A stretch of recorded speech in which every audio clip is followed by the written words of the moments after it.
Back to the dehydrator stand here, and I picked up a set of these soft close slides to use on this. They're only 50-pound capacity compared to the standard slides 100-pound, but I think they'll work good, and they look pretty neat. I've never tried them before. So back to the stand. I had one last thing that I forgot to do in that last video when I just finished up the basic carcass, is just put a little rabbet across the back there to put the have the back panel rest in. So I just took a router and just routed a little spot out of there, and then I had to go back and chisel out the corners because of the radius on the router bit. And that gives me a spot to kind of staple the back panel in. Now just time to do a little bit of final sanding on it, and then it's time to go back and put a couple coats of polyurethane on it. Now this is my first time using the water-based polyurethane on cherry, so I'm not sure what it'll do to the color. I know with oil-based it actually turns a nice bright red color. I guess the next couple months will tell. We'll watch it compared to the other cherry items that I've made. So I just put the first coat of polyurethane on there, and then it was time to start cutting out the drawer side blanks. And it is just some ash that I had cut several years ago from my backyard. I had a little bit over 5/8 thick, so I could plane it down and get 1/2-inch panels out of it. So the first thing I'm doing is just taking the bandsaw and just ripping it down to sections that are the best pieces of each board, and they're under 8 inches wide, so I can actually get them on my joiner here. And the first thing you always do with stock is you have to flatten it, and this thinner stock does have a tendency to get a little bit of bow and twist in it that the joiner actually takes right out of it. And it's back to the planer after I have the 4 pieces flattened on one side. So this is where you just take it down and thickness it now to the exact final thickness that you want on it. And I must say, having that Wixie gauge on is really nice. I set that at 0.51, and the board itself, when I check, it's right at 0.51. And this is still on the original calibration that I did over a year ago when I installed it. So I'd highly recommend one of these if you have a planer. Then it's time to go over to the table saw and rip everything. Well, first I actually straightened the edge and then ripped it to width, and now I'm going back and just cutting the drawer blanks to proper length. Now this is where it's pretty critical, because I've already created the carcass and I have a dimension between the slides that I have to match up with. So this is one of those cases where you measure twice and cut once, and take your time and get everything set up properly so the final product will fit together. And I flip over stop there on that Craig miter gauge really does help in that. That miter setup gauge really does make every cut be a perfect cut. So I got them cut to pretty much all cut to size now for the 4 pieces for the 2 sides and the front and back of the drawer. So next it's time to go back and put on the dado blade. Now when I do these drawers, I usually just use a 1/4-inch groove for locking them together. It's a it's a very simple joint that I found over the years works pretty good. So I'm just going to put on the 2 1/8-inch dado blades and put them side by side. And you always want to make sure that the carbide's not touching on the cutting edge here when you lock them down. And then I drilled a couple holes in this Craig guide there to add a board on there, just a sacrificial board to stop tear out. And I'm going to start doing a couple of setup cuts to get the blade set right. Now I want a groove that's a 1/4 inch wide by a little bit over 1/4 inch deep, and there you go. I've got 0.253, so there's actually a little bit of room for glue in there when I put it all together. So now I just put some stops on the gauge here, you can see, and I'm going to go back and cut the grooves in the 2 side pieces of the drawers. So that's the first step when I make these drawers that go together. And there's a groove, and now I'm setting up a piece to cut the tongue on the other side. I'll do a couple test cuts till it fits perfect like that, and then I'll go back and I'll set up the miter gauge and do the final cuts. And here they are. So, everything pretty much, it takes about 5 minutes to make a joint like this, and I found it's fairly strong for cabinets when you use good glue on it, and it's really easy to make. Nothing other than a 1/4 inch wide dado blade. So there's what the how the drawer goes together. It's pretty simple construction there, and now it's time to cut some grooves for the back. And the back plywood I have is a little bit under 1/4 inch. So what I'm going to do is just take off the second 1/8 inch dado blade and just put on the 3/32 blade and do a test cut to make sure that that'll fit. And sure enough, it's a perfect fit for it. So it's now the time to go back and start cutting the grooves. Now this is where the point at which you really have to be careful which side you cut the grooves on, because there's only one way it can go together now, and every piece has its position at this point. So if you cut them on the wrong face, you could be in trouble later. Then I'm just going to go back through and do some sanding on the inside faces where it'll be hard to sand later after I put them together. So I'm just going to use my orbital sander, and this thing's starting to get really shaky and vibrating. It's like, I think it's 37 years old, and I'm getting ready to replace it soon, and I'll show you what I bought to replace it in a little while. But it still works, but it's just not comfortable to use anymore. And then I have to cut the actual drawer bottom to go in there, and so there it is, all kind of just rough fit together. And there's that little clamping board that I made up to match my CNC router clamping, and just uses some taper wedges like that, and it's got a perfectly square corner, so it locks stuff like this together really square. And then I'm going to use the Merle clamps, and I just do a rough setup on them to get going before I start applying the glue. And I'm going to speed this up a little bit here because it really did take a long time, and trying to get the video down as short as I can so people will watch it. So you just have to make sure that you apply glue to both sides and surfaces, that all surfaces that go together there, and try to work as fast as you can, and you make sure everything's set up to go right together before you start this. So I'm using that Type Bond 3 that I basically use on everything, and I've had really good luck with it. So there it is, all put together, and now it's time to just use some of these wedges to pull it square in the corner there, and make sure everything's all perfectly square now. And then I'm going to go back and put these Merle clamps on, and they really are nice for pulling something together like this, and make it simple rather than using extra like eight clamps on it. So they, as long as you set them up beforehand, they're real easy to use, and everything goes together good. And then I wound up just throwing 2 extra clamps in the middle of that joint to really pull the glue out of it, because there was a little bit of a gap there. So there it is. I wiped the inside with a wet paper towel wherever there was a little bit of glue showing, and pretty much got it cleaned up. And now it's back over to the carcass. I've got a couple coats on that of polyurethane, so I'm putting the wheels back on there. And now this is how the slides go in. If you remember, I cut those grooves after 2 coats of finish. They actually were a little bit tight, so I got to just tap them in with the hammer there to get them to fit. But they still do slide a little bit and stuff, so they'll make up for expansion and contraction.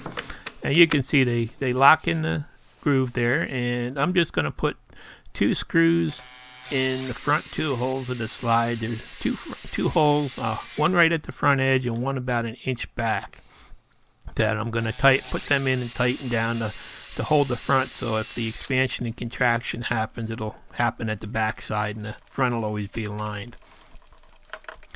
So I got them in, and then what I'm going to do is there's a slot about 4 inches back from there. Then I'm just going to put 1 more screw and I'm not going to tighten the screw. I'm just going to leave it loose so the slide will the screw will move on it.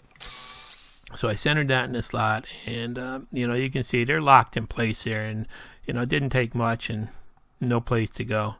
So in the meantime, the glue on the drawer has dried, and time to take the clamps off here and see what it looks like. And that was, you can see that was really just a simple glue up there. And I'd recommend making a clamping board like this if you do any frames or drawers or anything like that, because it really makes things easy. And now it's time to just cut that back panel to go on the case here, and just cut it to size. And there you can see those slides. They're the size of them is so they're about an 1/8 inch from the back there. So the wood shouldn't shrink anymore because it's at a very low moisture content now. So it should only expand from there. Everything should be fine. So I put a couple coats of polyurethane on the back there. And while that's drying, it's time to clean up the drawers a little bit and get that little bit of glue marks and stuff off of there. So this jet sander has really been a wonderful addition to my shop. And for stuff like this, even the drawer is a little bit wide, but if you go carefully, you can really just blend it together nice. You just take a little bit and check it, and that will take the extra 10/1000ths off each side of the drawer that I had left when I planed the wood down to 0.51 to make all my dimensions come in correct on this. So there it is. You can see it cleaned everything up nice and pretty much ready to do some final sanding on it. And this sanding table actually does help a lot with my sawdust in my shop. So I'd highly recommend something like this as your minimum protection for when you're sanding. So at this point, the drawer is basically done there, and it's time to just check the fit on it and make sure everything's gonna fit properly. You can see it just fits in there perfect. So I did get all the number dimensions and everything right. So that makes it a good day when that happens. And then it's time to go back and put a couple coats of polyurethane on that. And these are some blocks I made years ago for when you polyurethane something and you want to flip it over and keep it up off the ground. Just a couple screws and a couple blocks of wood, and it does a good job at it. It doesn't cost anything. So there's the first coat, and I told you I got another sander, and here it is. It's one of these DeWalt sanders. Actually, I really like the dust bag on it, how it works, and it has a big port so I can hook a vacuum hose to it. That's going to be a future thing to do.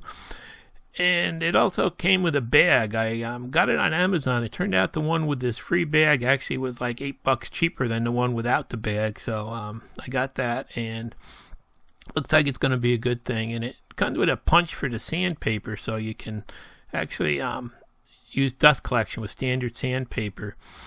And the reason I went with this one was I've seen a lot of comments about how good the clamping system is on it. And you can see you just push that up under there, and well, this is my first time doing it, so you just pull those little levers back and you have to hook them under there, and you can see how flat it actually pulls the sandpaper. Now this is 320 grit. I'm going to try using this for sanding between coats on the polyurethane. And here's how that punch works for the dust extraction.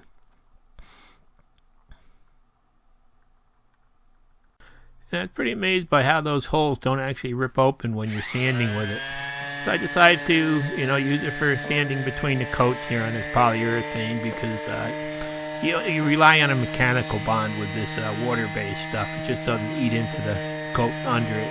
And that bag, you can see, actually does a really good job at collecting that fine dust and stuff when you're working. So, I think it's going to be a good all-around little sander. And actually, it's got like a lot less vibration than that old Porter cable ever had. Really comfortable to use, and it does work good. So now it's back, throw another coat on there, and while that's drying, it's time to put the slides, the removable pieces of the slides on the drawer side. And you can see I ripped a piece of plywood, the dimension that I needed to keep them from the bottom there, and I'm just going to line that up and use that to get my those pieces perfectly in line. And these I'm just going to screw to the side with a screw in the front, the back, and the center of them, because the way the grain is, they really won't move. So, I got them on there, and, they're perfectly lined up by using that little piece of plywood, and just kind of time to try everything and make sure, everything works smoothly and stuff. And there you can see it. First time's a little tough to push them in, but I kind of like that self-closing mechanism. You do have to push it a little bit till it clicks, but once it clicks in and pulls it in, it does work really nice. And now I'm going to go back and throw the back panel on there also. This is just kind of to keep anything from racking. So I'm just going to put a couple half-inch staples in there. Or actually, I think they're 5/8 quarter crown, narrow crown staples that I'm using on there. And nobody will ever really see it anyway, so there it is. The it's basically done except for the drawer front, which is the next part to attack. And that last video I had glued up the pieces for the drawer front, you can see, and there was some more figured cherry there. So I'm trying to cut the best figure out of it that I can to keep usable for the size that I need. So I got the blank cut to width there, and now I'm just gonna cut it to the exact width of the cabinet just to make everything match up right. And now I'm gonna make the front of it round to actually match that radius that I put on the front of the cabinet to match the dehydrator. And this was the part that turned into the biggest nightmare, but I made a little fixture here to screw on the back of it so I could keep it perfectly vertical when cutting, so the blade wouldn't vary. And there you can see I can keep my hand in the back there and use that to hold it flat and also to push it. And this was kind of a tricky thing to cut because I got too close to the edge in the center, so it kind of popped out and made it a little tough to control. If I did it again, I would make the piece an extra 1/4 inch thicker, so the blade never left the actual wood itself, and it would have been a lot easier to make the cut than trying to just skim along the edge. But you can see this bandsaw does do a great job now that I got it all set up right and everything. And this is, I think it's almost 9 inches that I'm resawing here to a radius, and I'm just using that standard 5/8 blade, nothing fancy, and it's doing a good job. Just have to take your time and go slow to try to follow the line. And you can see that little jig that I made up there did hold it perfectly perpendicular to the table there. And it's just you have to go really slow, and I kind of hate bandsaw is about the most dangerous tool that you can use. You always have to worry about slipping out of cut and things slipping, so you always have to be ready for that. But and there's where I was telling you, once I broke out of the wood, I just kind of had trouble just trying to skim it a little bit, but it did it did cut it in the end, and it was a little tiny bit rough in the middle there, you can see, but I'm gonna take care of that anyway. So this turned out to be the biggest problem piece to make on this whole little cabinet. I also thought about slicing this down to veneer and just laminating it on a bow, but I figured this would be the quickest and easiest way for me to do it, and in the end it did come out nice. So there's that little jig. I've just taken the 3 temporary screws off I had there holding it on, and there's kind of what it looks like. You can see it's a little bit rough, but you can see it does match that front radius just about perfectly. And now it's time to go back and really start sanding it, making a mess. And couldn't get in my standing station with this, so it turned out to be a big mess in the shop. But you can see I actually put some little clamps on the bag for that sander, because last time I used it, the zipper actually blew open, and boy, that made one heck of a mess. So I didn't find an adapter for it yet for the shop vac, so for now I'm just leaving it at this. So I did spend quite a bit of time, sanding on it and trying to get really a nice, smooth, even radius on the front there and stuff. And the biggest thing was if you had a couple marks in there from the blade, you had to take everything down to match them to keep it smooth. And actually, I finally wound up moving over to a more comfortable height on my little workbench there so I could clamp it. So this was about the biggest mess that I had on the whole thing. No real way to control it. I did have the fan running for a while in the shop after to get all the dust out of the air, but it turned out to be some belt sand in there to get it roughed down. And then I took block of flat plywood and put on a piece of 40 grit on one side for, this first sanding, to go back and do the final smoothing of everything and blending. And then I put 80 grit on the other side of it with some double-sided tape so I could, do a little bit finer sanding. And I just kept at it till I got a really nice smooth curve there. And probably other ways to do this, but this worked for me. And I just had a radius over the ends there to match the top size, and use that jet sander again. And it's actually, it's just such a handy machine to have in the shop. I got to put a little block on that miter gauge here to use as a stop that goes all the way back to the belt, just to keep it from kicking out on me. But in the end, it did do a good job, and it did remove the stock fairly quick to the shape that I wanted it. So now I'm just going to do the final blending up in place, where I can, just sit it there and see it and get everything blended together. And, there you can see how it lines up on the front of the cabinet and all goes together. So now I had this handle that I had made another cabinet a while ago, and I cut handles out with my CNC router, and I had one left over, and I decided to use this one, and had to take it down to match the radius on the front of the drawer. Plus I had to go back and clean it up. It was still in a pretty rough state. So back over to that sander there, and just comes in so handy for blending things and cleaning up things and stuff. So I was able to get that cleaned up and ready to go. I must say I'm very happy with how this jet sander works and the quality of it, and how there's basically no problems with it or anything. So probably see some more jet tools in my future, I think. I got that cleaned up, and now to get the final match to it perfect, I just laid a piece of sandpaper on there because there was a little bit. I tried sanding it, but it just didn't match perfect. So just a little piece of sandpaper there, and you can see it. You can just take a little bit at a time until you get a perfect fit. So now it's back over to do the final sanding on this drawer front, and I just kind of blended everything together with the orbital sander in the end there, and got it all sanded down. I went back and also sanded the handle, and then I went back and put 2 coats of the polyurethane on each one of them before going up. Now that was drying, I went back to the carcass here, and I did a final sanding on it. And it's water-based polyurethane. I mean, it takes a couple months before you can really do the final fine sanding and wet sanding on it and stuff. So for now, I just sanded it quickly with a 320 grit, and I'm just going to throw a coat of Johnson's paste wax on it to make it look decent for now. And then about 3 or 4 months, I'll go back and I'll do the final wet sanding and polishing on it.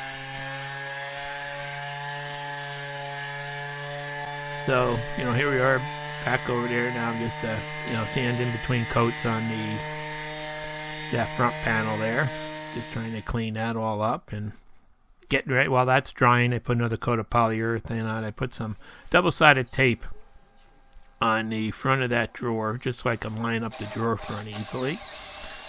And now I'm going to go back and start mounting the handle on the drawer.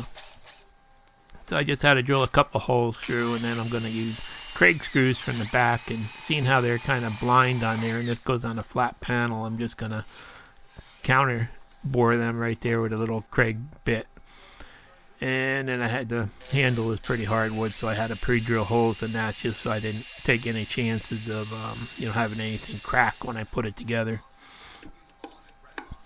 So I got that first hole, everything lined up and drilled, and going to put the screw in here loosely to start out. Then I'm just going to go back through and take another.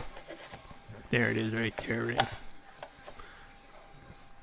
kind of in place. And now I'm going to go back and just take and put another Craig screw there through the hole, get everything lined up perfect. You can see I've got center lines and stuff on the drawer there on that tape.